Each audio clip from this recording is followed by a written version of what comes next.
Hello students, welcome to my channel. এই ভিডিওতে আমরা ইউপিএসসির ইপিএফওর যে এও ইও এক্সামিনেশন হয়, এও ইও যে এক্সামিনেশনটা হয়, এই এক্সামিনেশনের প্রিভিয়াস ইয়ারের কাট অফ কত গেছিলো, অফিসিয়াল কাট অফ, সেটা নিয়ে আমরা ডিসকাস করব, যাতে করে তোমাদের মনে কোনো রকম সংশয় না থাকে বা তোমরা একটা ওভারভিউ পেতে পারো। এও ইও যে এক্সামিনেশন হয় এটা কিন্তু লেভেল 8-এর এক্সামিনেশন, যেটা হচ্ছে সিজিএল এর সবথেকে হাইয়েস্ট পোস্টের যে পে ব্যান্ড থাকে সেই পে ব্যান্ডের, এবং এটা একটা সিঙ্গেল রিটেন এক্সামিনেশন হয়, সিঙ্গেল এমসিকিউর এক্সামিনেশন হয়, যেখানে তারপরে তোমাদের একটা সিম্পল পার্সোনালিটি টেস্ট হয়। খুবই সিম্পলিস্টিক প্রসেসের এক্সামিনেশন হয়, ওই কারণে আমি সবাইকে রেকমেন্ড করি এই এক্সামটা দেওয়ার জন্য। তো ইউপিএসসি ইপিএফও এও ইও 2025 এবছরও ভ্যাকেন্সি বেরোবে, সেটা নিয়ে অলরেডি ভিডিও আমার চ্যানেলে আছে, প্লেলিস্টের লিঙ্ক ডেসক্রিপশন বক্সে দেওয়া আছে, দেখে নিতে পারো। প্রিভিয়াস ইয়ারের কাট অফ কত ছিল, হাই কাট অফ কি গেছিল, ভ্যারিয়াস যে ফ্যাক্টরসগুলো রয়েছে, এবং এও ইও 2025 সম্বন্ধে সমগ্র তথ্য আমি এই ভিডিওতে তোমাদের দেব। প্রথমেই চলে আসি ইউপিএসসি ইপিএফও এও ইও 2020তে এক্সামিনেশন হয়েছিল, নোটিফিকেশান বেরিয়েছিল, যেটার এক্সামিনেশন হয়েছিল কোভিডের জন্য 2021। তারপরে আবার 2023তে এক্সামিনেশন নোটিফিকেশান বেরিয়েছিল এবং 2023 জুলাইতে এক্সামিনেশন হয়েছিল। আবার এবছর 2025 এক্সামিনেশন বেরোবে, নোটিফিকেশান বেরোবে এক্সামিনেশনে, এবং এবছরই কিন্তু এক্সাম হওয়ার 100% চান্সেস রয়েছে, এটুখানি আমি বলতে পারি। আচ্ছা, right now let's come back to cut off. এটা ইউপিএসসির ইপিএফও রিটেন টেস্ট, অর্থাৎ রিটেন যে এমসিকিউ হয় সেখানে টোটাল 300 মার্কস থাকে, 120টা কোশ্চেন থাকে, 2.5 মার্কস করে 120টা কোশ্চেন এখানে দেওয়া হয়, এবং 1/3 নেগেটিভ মার্কিং থাকে। কি বিষয় প্রশ্ন আসে, কোথা থেকে প্রশ্ন আসে, সব কিছুর ডিটেল আমার চ্যানেলে দেওয়া রয়েছে অলরেডি। আরও তোমরা ভিডিও পাবে, এক্সিস্টিং ভিডিওগুলো দেখার জন্য প্লেলিস্টে তোমরা যেতে পারো। এবার ক্যাটাগরি ওয়াইজ কাট অফ মার্কসগুলো আমরা একটু দেখে নিই। জেনারেল ক্যাটাগরির ক্ষেত্রে আগের বছর আউট অফ 300 187.39 কাট অফ ছিল। ওবিসি ক্যাটাগরির ক্ষেত্রে 173.12 ছিল।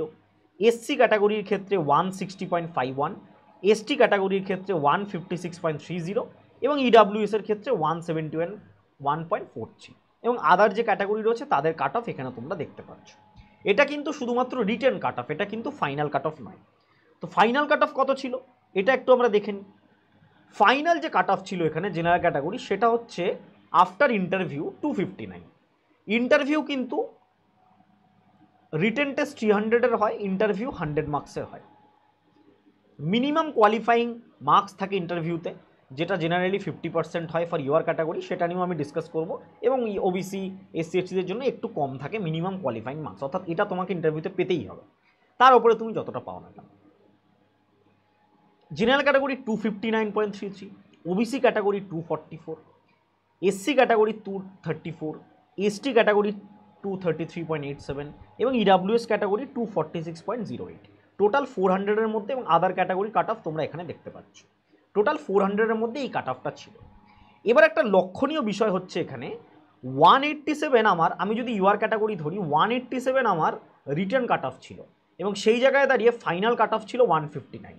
অর্থাৎ একটা ক্যান্ডিডেটকে ইন্টারভিউতে সে যদি কাট অফের মানে মার্জিনাল হয়, মার্জিনাল ক্যান্ডিডেট হয়, অর্থাৎ কাট অফের কাছাকাছি যদি নাম্বার পায়, তাকে ইন্টারভিউতে পাস করার জন্য মিনিমাম 70 থেকে 75 মার্কস তুলতে হয়েছিল। দ্যাট ইজ, আমি বলবো না impossible, but challenging. That means এই এও ইও এক্সামিনেশনের ক্ষেত্রে তোমাকে একটা জিনিস মাথায় রাখতে হবে, শুধুমাত্র এও ইও না, ইপিএফওর যে আরেকটা এক্সামিনেশন হয় এপিএফসি, এটার ক্ষেত্রেও একটা জিনিস মাথায় রাখতে হবে, সেটা হচ্ছে কাট অফ যেটা থাকবে সেই কাট অফের থেকে কিন্তু মিনিমাম +20 আমাকে টার্গেট করতে হবে, মিনিমাম +20 আমাকে টার্গেট করতে হবে for being on the safer side. হ্যাঁ, এবার তুমি +10 পেলে তাহলেও কি চাকরি পাবেন, অবশ্যই যদি 1ও পাও তাহলেও পাবে চাকরি, কিন্তু চ্যালেঞ্জিং হয়ে যাবে চাকরি পাওয়াটা।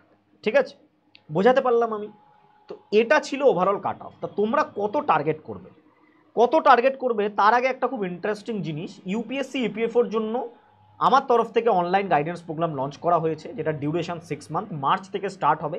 লাইভ ক্লাস পাবে, রেকর্ডেড ক্লাসেস পাবে, 100+ লাইভ ক্লাসেস পাবে, রেকর্ডেড ক্লাসেস অ্যাভেলেবিলিটি থাকবে, লাইভগুলোই রেকর্ডেড পাবে পরে, যদি কেউ কোনো ক্লাস মিস করে যাও সেক্ষেত্রে প্রপার গাইডেন্স পাবে। এপিএফসি এবং এওইও দুটোই কভার করা হবে। ফার্দার ডিটেলের জন্য নিচের নাম্বারে তোমরা হোয়াটসঅ্যাপ করতে পারো, এই যে নাম্বারে। এবং রাইট নাও এই কোর্সের 33% ডিসকাউন্ট দিয়ে প্রাইস রয়েছে 1999। তো বিষয়টা হচ্ছে কি পয়েন্টগুলো কী কী। প্রথমে যেটা রয়েছে, কাট অফের থেকে আমাকে +20 টার্গেট করতে হবে, এবং টার্গেট স্কোর কত হবে, আমি বাড়িতে মক দেব, বা তোমরা যারা প্রিপারেশন নিচ্ছ অবশ্যই মক স্কোর দেবে। টার্গেট স্কোর কত হবে রিটেন টেস্টে, রিটেন যে এমসিকিউ টেস্ট হয়েছে সেখানে টার্গেট স্কোর কত হবে।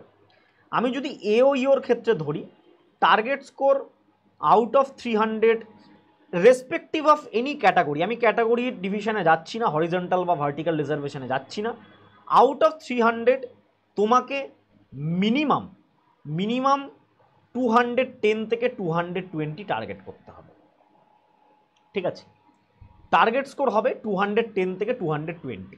এবার এক্সামের ডিফিকাল্টি লেভেলের ওপর বেস করে এটা কমও হতে পারে, হয়তো এক্সাম ভালো মতন ডিফিকাল্ট আসলো 160 বা 170 আমাদের দাঁড়াচ্ছে, সেটাও হতে পারে, কোনো প্রবলেম নেই। বাট টার্গেট স্কোর আমাকে এটা কিন্তু রাখতে হবে ফর বেটার ফিউচার। তো আশা করি ভিডিওটা বুঝতে পারলে, এবং এই রিগার্ডিং সমগ্র ডাউট তোমাদের ক্লিয়ার হলো। চ্যানেলের সাথে যুক্ত থেকো, এবং এই রিগার্ডিং এপিএফসি বা ইপিএফওর যে দুটো এক্সাম আসতে চলেছে, এই রিগার্ডিং আরও ভিডিওর জন্য চ্যানেলটা সাবস্ক্রাইব করে নাও। Thank you.